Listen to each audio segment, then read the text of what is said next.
In late December 2025, Indonesia is facing one of the most severe flood disasters in recent years, as prolonged and intense rainfall has triggered widespread flooding and deadly landslides across the island of Sumatra. The disaster unfolded during the peak of the monsoon season, when days of continuous heavy rain overwhelmed rivers, saturated hillsides, and caused water levels to rise rapidly in both urban and rural areas.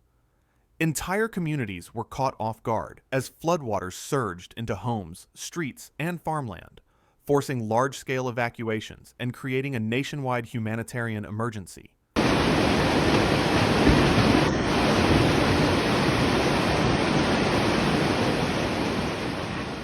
The worst affected areas are located in western Indonesia, particularly in the provinces of Aceh, North Sumatra, and West Sumatra.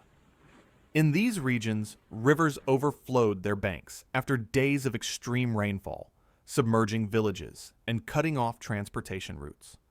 In mountainous districts, waterlogged soil gave way, triggering landslides that buried homes and blocked access roads, making rescue operations significantly more difficult. Some areas became completely isolated, reachable only by helicopter or small rescue boats.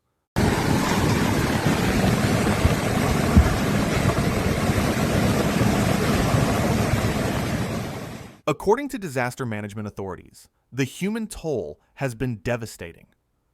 Hundreds of people have been confirmed dead as a direct result of flooding and landslides, while many others remain missing. Thousands more have been injured, ranging from minor wounds to severe trauma requiring urgent medical treatment. More than 1 million residents have been forced to leave their homes, seeking safety in temporary evacuation centers, schools, mosques, and makeshift shelters. In total, an estimated 3 million people have been affected by the disaster, either through displacement, loss of property, or disruption of essential services.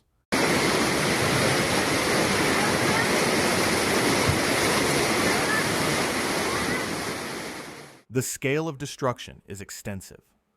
Floodwaters swept away houses, vehicles, livestock, and crops, leaving many families without shelter or income.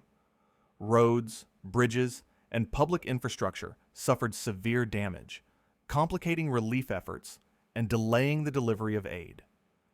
In agricultural areas, vast stretches of farmland were submerged, raising serious concerns about food security and long-term economic recovery. Preliminary assessments suggest that economic losses amount to several billions of US dollars, making this one of the costliest natural disasters Indonesia has faced in recent years.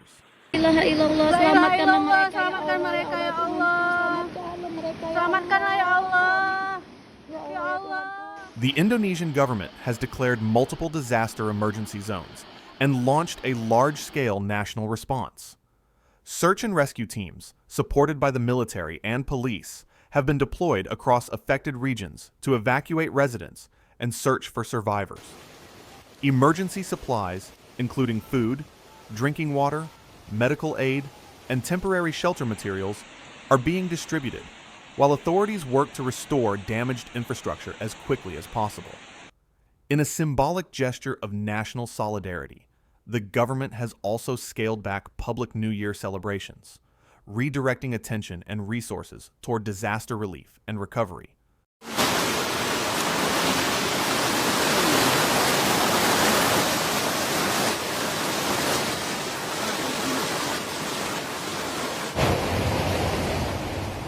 Meteorologists explain that the disaster was driven by exceptionally heavy monsoon rains that persisted far longer than usual. Climate experts warn that climate change is increasing the intensity of extreme weather events across Southeast Asia, making floods like these more destructive and harder to predict. Environmental factors, including deforestation and land use changes in river basins, are also believed to have worsened flooding and landslide risks by reducing the land's natural ability to absorb rainfall.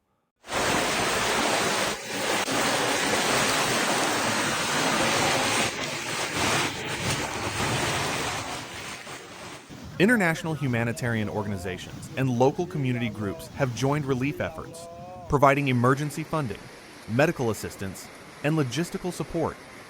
Religious organizations and volunteers have played a critical role in offering shelter and food to displaced families.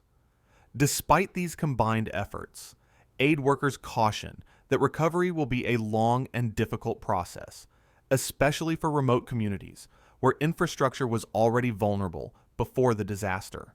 Looking ahead, weather agencies warn that while rainfall may gradually decrease, the risk of additional flooding and landslides remains in areas where soil is still saturated. Authorities continue to urge residents to stay alert, follow evacuation orders, and avoid returning to damaged homes until conditions are deemed safe. For millions of Indonesians affected by this disaster, the coming months will be focused on survival, rebuilding, and recovery.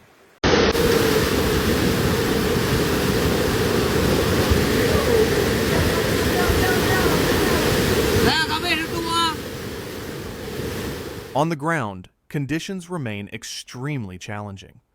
Survivors describe rising waters that reached chest height within hours, forcing families to flee in darkness with little more than the clothes they were wearing. In evacuation centers, overcrowding is common, and access to clean water, sanitation, and electricity is limited. Health officials warn of increased risks of waterborne diseases, respiratory infections, and psychological trauma, particularly among children, the elderly, and pregnant women.